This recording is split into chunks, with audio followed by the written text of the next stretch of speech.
लोकसभा चुनाव 2024 के दूसरे चरण की मतदान की तारीख आ गई है। 26 अप्रैल को देश के 13 राज्यों की कुल 88 सीटों पर करीब 1200 उम्मीदवारों की किस्मत का फैसला ईवीएम में कैद होने जा रहा है। ऐसे में खासकर यूपी में कुल 8 सीटों पर मतदान हो रहा है, जिसमें मथुरा, मेरठ, गौतम बुद्ध नगर, गाजियाबाद, अलीगढ़, अमरोहा, बुलंदशहर, बागपत के नाम शामिल हैं। चलिए इत्मीनान से इन सभी सीटों का सियासी जोड़गढ़ समझ लेते हैं और जानते हैं कि यूपी में कहां कौन सा प्रत्याशी मजबूत स्थिति में है। सबसे पहले बात मथुरा की। मथुरा यूपी की हॉट सीट में गिनी जाती है, क्योंकि मथुरा में श्री कृष्ण जन्मभूमि शाही ईदगाह विवाद अब सियासत का केंद्र बनता जा रहा है। मथुरा से लगातार तीसरी बार जीत हासिल करने के लिए बीजेपी की ओर से हेमा मालिनी चुनावी मैदान में है, जबकि कांग्रेस की ओर से मुकेश इंडिया गठबंधन का प्रतिनिधित्व कर रहे हैं। तो दूसरी तरफ मायावती की बीएसपी की ओर से सुरेश सिंह चुनावी मैदान में उतरे हैं। मथुरा के कुल वोटर्स की बात करें तो यहाँ पर करीब 17 लाख वोटर्स हैं, जिसमें किसान, जाट, चौधरी निर्णायक भूमिका अदा करते हुए आए हैं। तभी तो 2014 और 2019 दोनों ही बार आरएलडी का प्रत्याशी मथुरा में नंबर 2 पर रहा था। ऐसे में जब अब आरएलडी बीजेपी से गठबंधन कर चुकी है, तो हेमा मालिनी के लिए जीत के समीकरण पहले से ज्यादा मजबूत होते हुए दिखाई दे रहे हैं, क्योंकि जयंत चौधरी इस सीट से सांसद रह चुके हैं और उन्हें 2014 में हेमा मालिनी ने ही हराया था। मगर अब जयंत बीजेपी के साथ हैं और जाट, किसान समेत उन तमाम वोटर्स को बीजेपी के पक्ष में साधने में लगे हुए हैं, जो कि आरएलडी से रिश्ता रखते हैं। हालांकि इस सीट पर हेमा मालिनी की कार्यशैली बीजेपी के खिलाफ जा सकती है, क्योंकि जनता हेमा मालिनी से बेहद खफा है, जिसका सीधा फायदा विपक्षी उम्मीदवारों को भी मिल सकता है। अब रुख मेरठ का। मेरठ वो लोकसभा सीट है जिस पर बीजेपी ने रामायण सीरियल में राम जी का किरदार निभाने वाले अभिनेता अरुण गोविल को अपना उम्मीदवार बना दिया है। वैसे तो अरुण गोविल मेरठ के ही निवासी हैं, मगर उन पर भी बाहरी होने के आरोप लग रहे हैं, जो बीजेपी के लिए चिंता का सबब है, क्योंकि अरुण गोविल को विपक्षी दल मुंबई का एक कलाकार बता रहे हैं, जबकि सपा की ओर से इस सीट पर सुनीता वर्मा चुनाव लड़ रही हैं और बीएसपी की ओर से देवव्रत त्यागी ताल ठोक रहे हैं। इस सीट पर सपा की चुनौती इसलिए भी सवालों के घेरे में आ गई, क्योंकि सपा ने यहाँ पर आखिरी मौके पर अपना प्रत्याशी बदला था, जिसके कारण सपा में खेमेबंदी की बातें सामने आ रही हैं। मेरठ की आबादी करीब 35 लाख से ज्यादा है। इनमें 65% हिंदू, 36% मुस्लिम आबादी है और करीब 19 लाख से ज्यादा वोटर्स यहाँ पर हैं, जो बताते हैं कि इस सीट का सियासी मिजाज आखिर है क्या। 2014 और 2019 में मेरठ में बीजेपी के राजेंद्र अग्रवाल ने जीत हासिल की थी, तो वहीं दोनों ही बार बीएसपी की ओर से चुनाव लड़े मुस्लिम प्रत्याशी मेरठ में नंबर 2 पर रहे थे।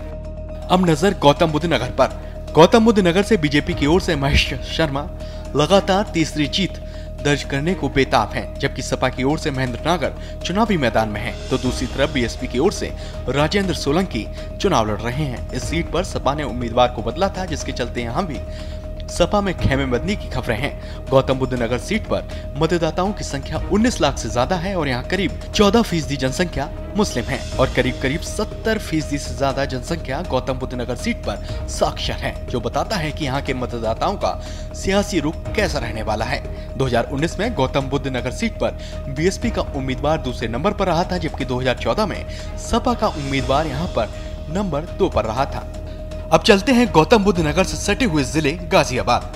गाजियाबाद में वीके सिंह का टिकट काटकर बीजेपी ने ठाकुर समाज से नाराजगी मोल ले ली। दरअसल क्षत्रिय समाज कई मुद्दों को लेकर लगातार बीजेपी के खिलाफ मोर्चाबंदी करते हुए आ रहा है। इसमें से एक मुद्दा क्षत्रिय समाज के व्यक्तियों को बीजेपी की ओर से लोकसभा उम्मीदवार नहीं बनाना भी है, जो गाजियाबाद में एक चुनावी मुद्दा भी बनता दिखा था।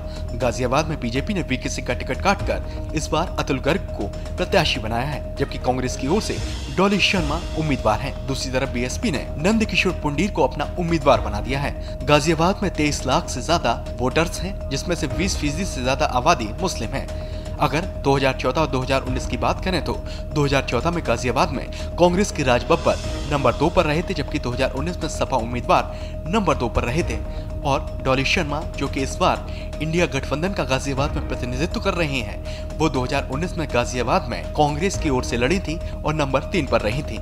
गाजियाबाद के बाद रुक करेंगे पश्चिम यूपी की एक और हॉट सीट बागपत का, जो आरएलडी बीजेपी के गठबंधन के बाद आरएलडी के खाते में आ गई है।